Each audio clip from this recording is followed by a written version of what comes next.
Accusing the Iran for everything, I think that is not necessary and also is not beneficial for the both countries. I think that when we say that Al-Qaeda has relation with Iran is completely a joke.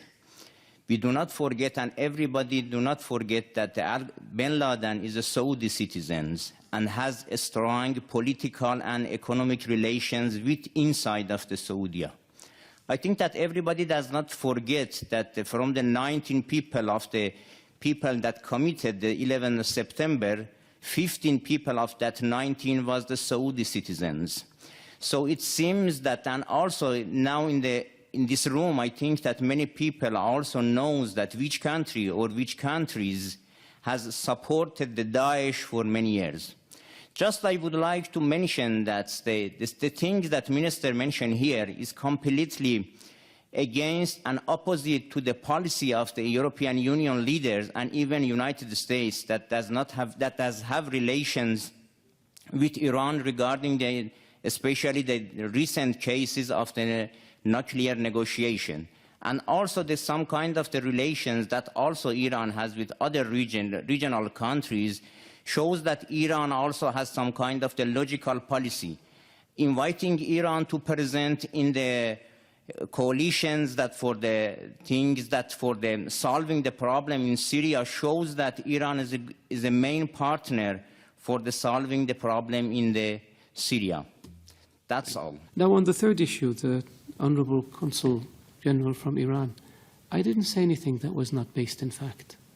Doesn't the Iranian constitution say export the revolution? Doesn't the constitution say take care of the Shia, the dispossessed, as you call them? Didn't Iran create Hezbollah? Didn't Iran attack more than a dozen embassies inside Iran in violation of all international laws? We didn't attack them. Iran did. Didn't Iran manage, plan, and execute the 1996 attack in Khobar Towers against the American Marines? Yes, they did. The control officer was Brigadier General Sharifi. You're a military attaché in Bahrain. The bomb maker was Hezbollah. The explosives came from the Bekaa Valley. The top 3 leaders of the plot escaped and have been living in Iran ever since. Isn't that sheltering terrorists? One of them we captured last year in Lebanon with an Iranian passport, not a Saudi passport, even though he's a Saudi citizen. Isn't that aiding and abetting terrorists? We didn't make this up. When the explosions in Riyadh happened in 2003, Saif al-Adl was in Iran along with Saad bin Laden, the chief propaganda person for Al-Qaeda, and 4 or 5 other people, senior leaders. Iran harbored them and protected them. We asked for them to be extradited. It was refused. Some of them are still in Iran. We didn't invent this. This is the fact. The order to blow up 3 housing compounds in Riyadh in 2003 was made by Saif al-Adl, the chief of Al-Qaeda operations, while he was in Iran. We have the phone conversation on tape. We didn't make this up.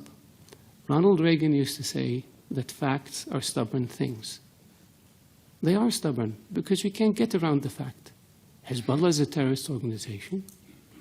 Attacking embassies is very clear. They don't just blow themselves up. Somebody does it. Killing diplomats.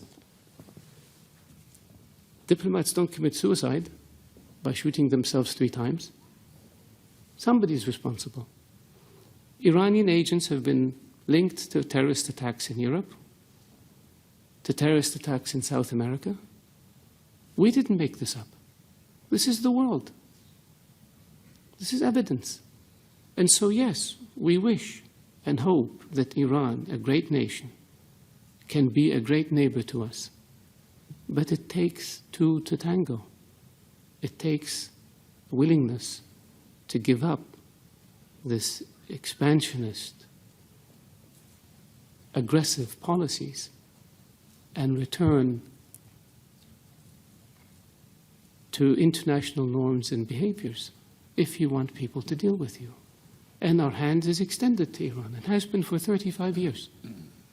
But what we get in return are diplomats killed, embassies blown up, terrorists. We have Iranian agents captured in Saudi Arabia for plotting terrorist attacks. We stopped 4 shipments of weapons that Iran was trying to smuggle to the Houthis in Yemen. We have explosives that Iran tried to smuggle into Saudi Arabia, Bahrain, Kuwait. This is not fiction. And this is not child's play. This is aggressive behavior. This is unacceptable behavior. This is behavior that violates all norms of international behavior and international law. That's why Iran is designated as a state sponsor of terrorism, and that's why Iran is sanctioned for its support of terrorism, not by us, by the international community. So could it be that the whole world is wrong and Iran is right? Could it be that maybe international law that says peaceful relations and non-interference in the affairs of others is wrong, and Iran's approach of aggressively pursuing your objective, irrespective of how you do it, is correct? I don't think so. So if you want a Saudi official to not be critical of Iran, behave in a way that doesn't expose you to criticism. And so far, your history has been one of death and destruction, disregard for international law, and disregard for principles that have existed since the advent of nations, which is good neighborliness and non-interference in the affairs of others.